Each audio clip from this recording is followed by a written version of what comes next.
여러분, 만약에 예수님께서 이 자리에 찾아오신 거예요. 우리 눈에 보이게 우리가 만들 수 있게 예수님이 오셨습니다.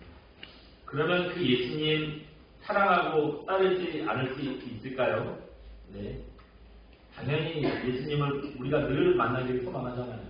근데 그분이 영적으로 오신 것도 아니고 실제로 오셨다 그러니 그걸 사랑하고 따르지 않을 수 없겠죠. 그런데 예수님 당시에 예수님을 직접 만나고도 예수님을 따르지 않고 예수님을 반대하던 사람들이 있었습니다. 특히 그 예수님을 싫어하던 두 부류의 사람들이 있었어요. 한번 잘 보여주시겠어요? 누구라고 하죠? 네, 바리새인, 사두개인.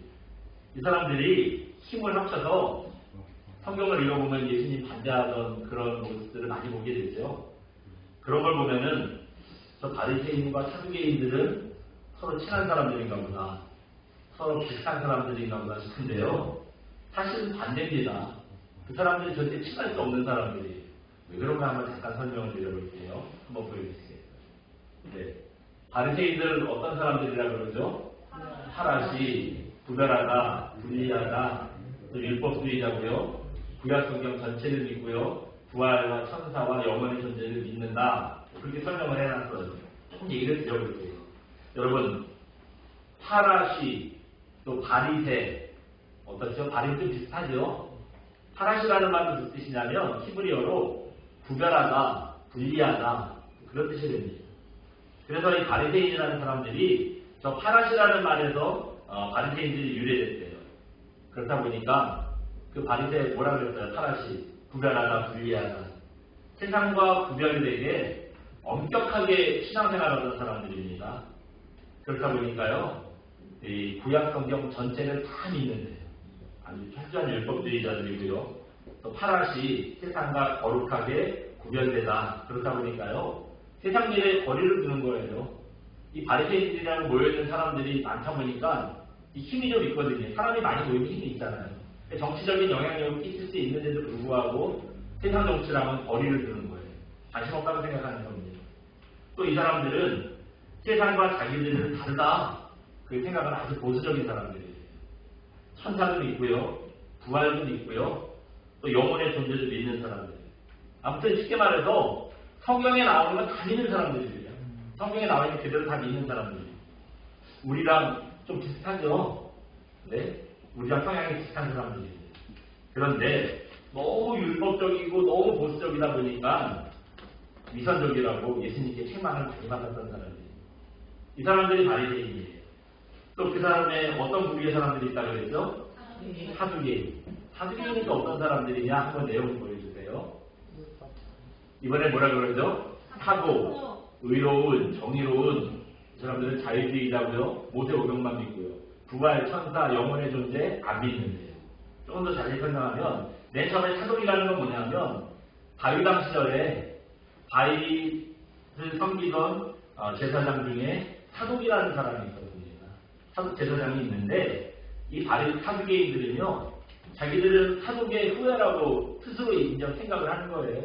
그러니까 사독이라는 말에서 어원이 와서 사두개인, 그렇게 자기들을 부르죠.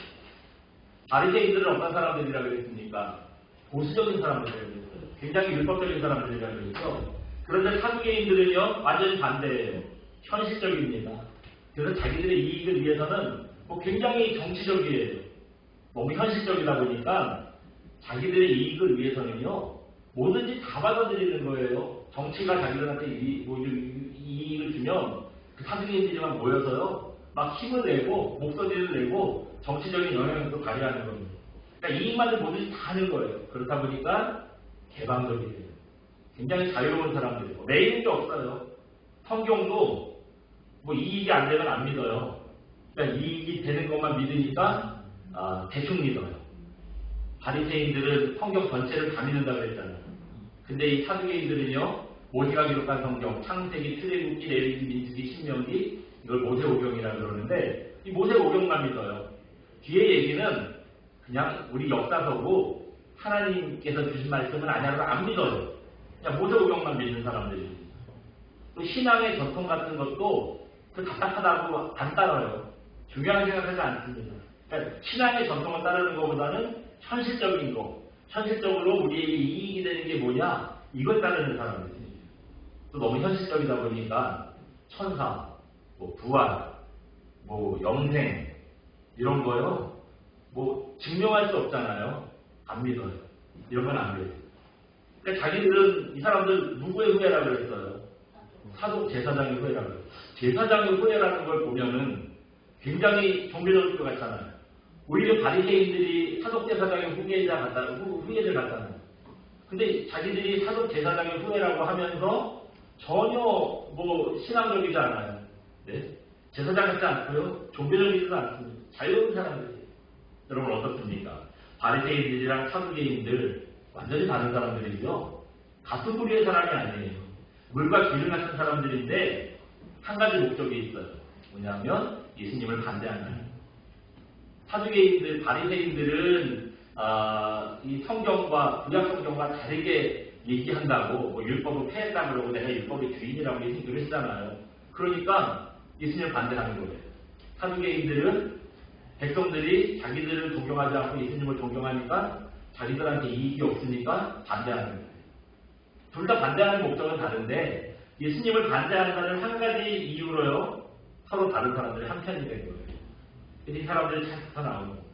이런 바리새인과 사두개인들 중에 오늘 본문에 보시면 사두개인과의 예수님과의 논쟁에 대해서 보여주고 있습니다. 오늘 본문 맨 처음에 18절, 맨 처음에 한번 잠깐 볼까요? 같이 읽어봅니다. 시작. 부활이 없다 하는 사두개인들이, 여기까지 말씀드렸어요. 네. 여기서 이 사두개인들이 뭐가 없다 그래요? 부활이 없다 그래요. 여기 아까 얘기했잖아요. 뭐 안 믿는다고요? 부활 안 믿는데. 즉 그 얘기하는 겁니다. 부활이 없다는 사두개인들이 예수님을 곤란에 빠뜨리려고요, 예수님을 시험하는 질문을 하나 했어요. 그 질문이 뭐냐? 한번 잠깐 보여주시겠어요? 네. 뭐라 그러죠? 형사 시대. 형사. 예, 형사 이게 뭐죠? 형이 죽었대요. 시는 이게 장가를 치래요. 수는 형수할 때 쓰고요. 뭐 제도할 때 제죠. 그러니까 형사시대라는 말이 뭐냐면 형이 죽으면 동생이 형수를 데리고 사는 풍습이라고 합니다. 이게 무슨 콩가루 질환도 아니고, 네? 이거 무슨 말같이 사는 풍습이냐 싶은데요. 근데 이게 여러분 우리들의 오해예요. 이거 우리들의 오해예요. 옛날에는 현대인들에게 오해라는 거예요. 옛날에는 전쟁이 많았잖아요. 전쟁에 나간 남편이 죽은 거예요. 그럼 자기 조카들이랑 형수랑 어떻게 먹고 살아요? 그래서 가족들을 건사하려고 형사치수제라는 제도가 생겼다. 죄송합니다. 그렇게해서 네, 예. 이 형사치수제는 더 중요한 이유가 있어요. 뭐냐면 형이 죽으면 그 집 재산이 누구게 되죠? 그렇죠. 형수가 뭘 받겠죠. 그게 싫은 거예요. 남자집에서 그게 싫은 겁니다. 그래서 형이 죽으면 그 우리 집 재산이 형수의 집안으로 가잖아요. 그거 못 가게 하려고 형이 죽으면 동생이요, 형수랑 조카를 거두는 겁니다. 형사시대는 이게 어느 나라고 고대 사회에서 다 있던 제도예요. 우리나라는 없었을까요? 우리도 있었대요. 고구려 시대에도 있었고요, 부여에도 있었다는 거예요. 이렇게 부활을 믿지 않는 사두개인들이 부활이 얼마나 말도 안 되는 얘기냐고 예수님께 시비를 겁니다. 뭘로 시비를 거냐? 그래서 말씀 가지고 시비를 거요. 이 사람들이, 그 사두개인들이 창세기, 출애굽기, 레위기, 민수기, 신명기 5개를 믿는다고 그랬잖아요. 창세기, 출애굽기, 레위기, 민수기, 신명기에 나오는 말씀이에요. 신명기 25장 5절 보면은 이런 말씀이 있습니다. 한번 다시 읽으시겠어요? 같이 읽어봅니다. 신명기 25장 5절 말씀. 형제들이 함께 사는데 죽은 하나가 죽고 아들이 없거든 그 죽은 자의 아내는 나가서 타인에게 시집가지 말 것이요 그의 남편의 형제가 그에게로 들어가 그를 맞이하여 아내로 삼아 그의 남편의 형제의 의무를 그에게 당할 것이요. 아멘. 모세가 가르쳐준 얘기예요. 형이 죽으면 동생이 형수를 아내로 맞아서 살래요. 그게 형제들 의무라는 거예요. 7명의 친형제가 있던 집이 있었다고 그러거든요. 첫째 아들이 죽어서요, 둘째가 형수를 아내로 맞았어요. 둘째가 또 죽었어요. 셋째가 또 형수를 또 데리고 살아요. 셋째도 죽었어요. 그럼 이제 넷째가 데리고 살아야 되죠? 넷째. 네. 근데 넷째도 죽고, 다섯째도 죽고, 여섯째도 죽고, 일곱째도 죽고, 이 여자가 무슨 뭐 소방관을 먹는 귀신인지, 어쨌든, 이거 7명의 아들들이 다 죽은 거예요. 문제는 부활의 날입니다. 부활의 때. 부활하는 날 죽었던 7 아들이요. 전부 부활했어요. 그 아내도 부활을 했어요. 그럼 이 아내가 여러분 누구한테 가서 소방님 그 가야 될까요? 네? 여러분은 누구한테 가야 된다고 생각하나요? 처음 남편이니까 첫째한테 가야 될까요? 네? 여러분 이런 그 곤란한 질문을 해서 예수님을 망신을 주려고 하는 거예요. 예수님께 망신을 주려고 하는 거예요. 근데 예수님께서 여기에 대해서요 아주 지혜롭게 대답을 잘하십니다. 2가지 대답을 하셨어요. 첫 번째 한번 보죠. 25절입니다. 같이 봅니다. 시작. 살아날 때에는 장가도 아니가고 시집도 아니가고 하늘에 있는 천사들과 같으리라. 아멘. 네. 여기 보니까 이게 뭐라 그래요? 여러분 이게요. 우리가 부활하고 났을 때의 모습이에요. 오늘 예수님께서 십자가에 달려 죽으신 후에 3일 만에 부활하신 부활절입니다. 그리고 주님만 부활하는 게 아니라 우리도요. 주님의 부활의 친자녀가 되셨기 때문에 주님이 부활하신 것처럼 우리도 부활할 겁니다. 네. 그때 우리가 알아야 될 사실이 있어요. 뭐냐면 우리가 그럼 어떤 모습으로 부활하느냐 하는 겁니다. 우리는 부활하면 어떻게 될 거라고 생각하죠? 죽었을 때 몸이 그대로 다시 살아날 거라고 생각을 해요.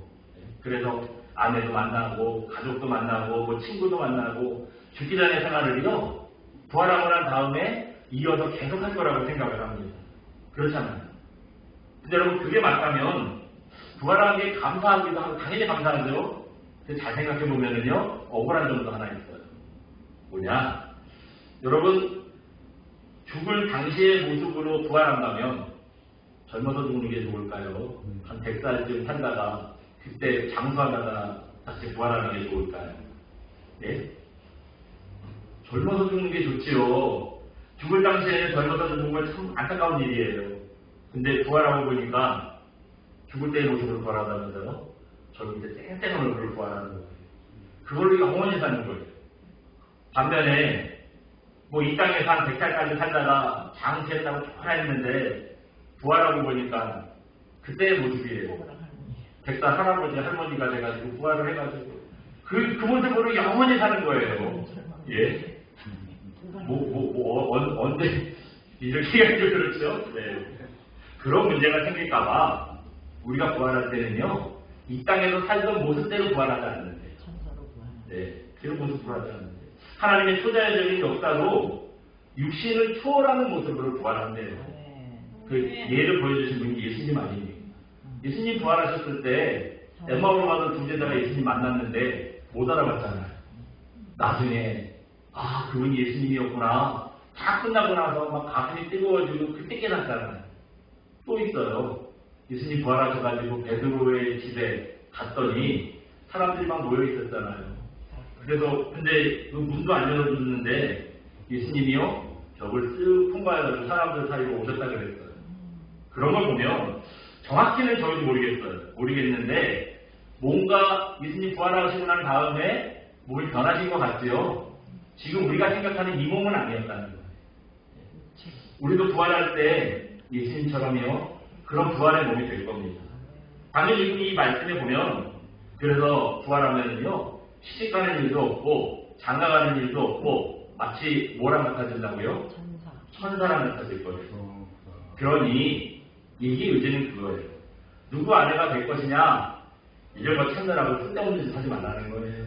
거기에 가서 붙일 얘기는 아니라는 거예요. 또 두 번째 얘기를 하셨습니다. 이 사두개인들의 질문에 두 번째로 지혜롭게 대답을 하셨는데요. 27절 말씀입니다. 우리 27절 같이 읽어봅니다. 시작. 하나님은 누군가의 하나님이 아니요 하나의 하나님이시라 너희가 크게 오해하도다 하시니라. 아멘. 예, 여기 보시니까 하나님은 어떤 분이시래요? 네, 죽은 자의 하나님이 아니라 산 자의 하나님이시라는 거예요. 이게 무슨 뜻이냐면 죽으면 끝이라는 겁니다. 아, 목사가 죽으면 끝이래. 뭐 죽으면 안 볼 거 없나. 그런 뜻이 아니고요. 이때 끝이라는 거는 구원도 없고 천국도 없고 심판도 없다. 그런 뜻이 아니에요. 그게 뜻이 아니라 그 뭐냐? 하나님의 역사도요. 살아있을 때가 필요하다는 거예요. 네. 이미 죽었는데 누구 안에 있는지 찾는 거 하나님께서 거기 관여하시겠어요? 거기에 뭐 해라 어떻게 해라 그거 관여하시겠어요? 그래서 우리가 살아있을 때 아직 기회가 있을 때요. 하나님 잘 섬기셔야 된다는 거예요. 이런 생각 잘 하셔야 된다는 거예요. 죽으면 우리의 영혼은 이미 천국 아니면 지옥이에요. 그 다음에는 하나님께서 관여하실 일이 없어요. 이미 죽어서 지옥 갔는데 그 사람은 다시 끌어다가 천국에 앉혀놓겠어요? 물론 하나님은 그렇게 하실 수 있죠. 그렇게 하실 수 있는데 근데 여러분 근데 그건 하나님의 섭리에 맞지 않잖아요. 하나님께서 정해놓으신 법칙에는 이 땅에 살다가 우리가 죽으면 끝이에요. 천국 아니면 지옥. 우리 영혼이 거의 간 다음에는 그 다음에는 이제 없어요. 끝이라는 거. 이게 하나님의 섭리 아니에요. 근데 죽은 사람을 데려다가 천국에 오쳐놓으면은 하나님의 섭리랑 맞지 않잖아요. 하나님의 질서를 깨지는 겁니다. 그래서 그런 걸 바란다면은 이 땅에 있을 때 아직 기회 있을 때 예수님 잘 섬겼어야지. 그래야 되지 않습니까? 그래서 하나님은 죽은 자의 하나님이 아니시다는 거예요. 어떤 하나님이라고요? 산자의 하나님이시다는 거예요.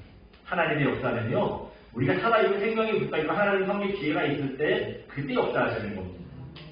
그래서 하나님은 죽은 자들에게는 섭리하시고 관여하지 않으세요. 그러니까 죽은 사람의 아내가 누구냐, 몇째 아들한테 가야 되냐, 그거 신경 쓰지 말라는 거예요.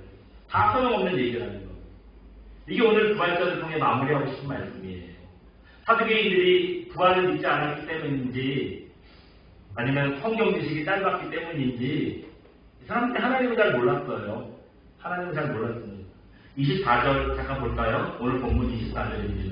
같이 봅니다. 시작. 예수께서 이르시되 너희가 성경도 아멘. 예수님께서 사두개인들 책망하시는데 뭐라고 책망하셨어요? 성경도 잘 모르고 하나님의 능력도 잘 모르고 그래서 니들이 오해하는 거야. 그렇게 말씀하십니다. 우리는요. 예수님의 부활을 제대로 알아야 돼요. 또 예수님처럼 우리가 어떻게 부활하는지 언제 부활하는지 부활하면 어떻게 되는지 이것도 알아야 돼요. 이 부활자마다 늘 말씀드렸잖아요. 어떤 사람들은 뭐 세상 사람들은 우리가 부활한다 그러면 부활절을 못 믿고 이러니까 무슨 뭐, 야 니들 죽으면 언제 부활하냐 비꼬듯이 그래요. 우리가 언제 부활할까요? 아무 때나 부활하는 게 아니에요. 주님이 오시는 날 데살로니가에 있잖아요. 주님이 재림하시는 날 죽었던 자들이 무덤이 열리고 우리 몸이 살아나요. 그래서 영혼이 먼저 올라갔던 영혼과 우리가 함께 공중에서 만난다고 했어요. 그때까지 살아있는 사람들은 살아있는 그대로 하나님께 올림을 받는다고 했어요. 네. 그때 부활하는 거예요. 그렇다고 했다고 우리 목사님 신앙생활 잘하셨으니까 예수님처럼 3일 만에 부활 그럼 큰일 나요. 저는 그때 부활 못합니다. 네. 그렇다면 이게 잘 알아야 돼요. 그뿐 아니라 우리가 신앙생활하는 모든 것 주변에 따라 알면 안 되고요. 말씀에 입각해서 알아야 돼요. 오늘 사두개인들이 책망받은 이유가 그거였잖아요. 하나님도 모르고 말씀도 모르고 그래서 니들이 그렇게 말도 안 되는 소리를 하는 거야. 책망받았잖아요. 여러분 기도하는 거 중요합니다. 그런데요. 하나님께서 어떤 분이신지 제대로 알고 기도하는 게 더 중요해요. 그래야 우리가 응답 받잖아요. 기도하면. 근데 이제 하나님께로부터 오는 응답인지 마귀의 유혹인지 이거 분별할 수 있는 거예요. 이거 몰라가지고 무슨 뭐 말 같지도 않은 말 해가면서 이상하게 막 얘기하고 다니는 사람은 진짜 응답받았다고 그러고 성경 몰랐어요. 또 성경을 읽는 거 중요합니다. 근데 성경을 읽어도요. 오해하지 않고 하나님의 뜻을 잘 분별해서 읽는 게 더 중요해요. 이렇게 하나님의 뜻을 오해하는 거에 대해서 뭐 오래된 이유가 있잖아요. 저도 몇 번 말씀드렸을 거예요. 눈을 감고요. 성경책을 딱 펴가지고 짚은 게 그게 오늘 나에게 주시는 하나님의 말씀이라고 생각하는 집사님이 있었어요. 그래서 거룩하게 앉아서 하나님 인도해 주시옵소서 어디를 칠까를 딱 써가지고 딱 찍었더니 마태복음 27장 5절이 나왔대잖아요. 뭐 한번 보여주세요. 보여주세요. 볼까요? 마태복음 27장 5절 유다가 그를 성소에 던져놓고 물러가서 스스로 목을 매 죽게 됩니다. 오늘의 운세는 스스로 목을 매 죽어야 하는 운인가 봐. 도저히 순종할 수 없지요. 주님이 실수하셨나 보다 생각하고요. 다시 켰대요. 또 눈 감고 켜가지고 딱 짚었더니 이번에 요한복음 13장 27절 나왔어요. 또 볼까요? 요한복음 13장 27절 말씀. 예수께서 유다에게 이르시되 내가 하는 일을 속히 하라.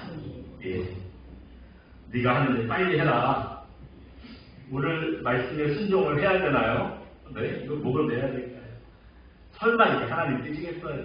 하나님께서 설마 우리에게 이런 말씀을 주시겠습니까? 우리가 하나님의 뜻을 제대로 모르면 이런 잘못된 신앙에 빠지는 거고요. 이단의 유혹에 넘어가는 겁니다. 말씀을 잘 하셔야 돼요. 우리가 언제 부활하는지, 어떻게 부활하는지, 부활한 이후에는 어떤 모습이 되는지 말씀을 보고 잘 하셔야 돼요. 또 감정에 따라서 신앙생활 하시면 안 됩니다. 성경 말씀이 입각해서 신앙생활 하셔야 됩니다. 그래야 우리 믿음이 흔들리지 않아요. 가을에는 신앙이 맨날 흔들리는 분들이 가을을 탄대요. 주일날 비가 오면 또 교회를 안 와요. 또 울적해가지고 못 오겠대. 여름에 너무 신나가지고 뭐 휴가 가가지고 주일도 막 건너뛰고 막 그런데 여러분 감정이 흔들리면 안 돼요. 우리 신앙은 어떤 분들이 기도하다 응답을 받았대요. 하나님의 음성을 들었대요. 그리고 뜨거워요. 싫어야 3개월이에요. 응답이 매일 오지 않거든요. 그러니까 그때 되면서 냉랭해져요. 그러니까 정같지 않으니까 신앙이 더 별로예요. 감정이 흔들리면 그런 거예요. 감정이 흔들리지 마시고요. 여러분 말씀을 따라서 신앙생활 하셔야 됩니다. 그래야 흔들리지 않아요. 늘 한결같은 모습 되는 겁니다. 그렇기 때문에 언제나 말씀에 세워지는 그런 저와 여러분 되시기 바랍니다. 그 말씀의 약속을 따라서 십자가 구원도 있고요. 부활도 있고요. 신앙의 모든 것을 깨닫는 거룩한 종교 되시기를 주님의 이름으로 축원드립니다. 이 시간은 성찬식이 있기 때문에 제가 먼저 제가 대표로 기도하겠습니다. 다 같이 기도하시겠습니다.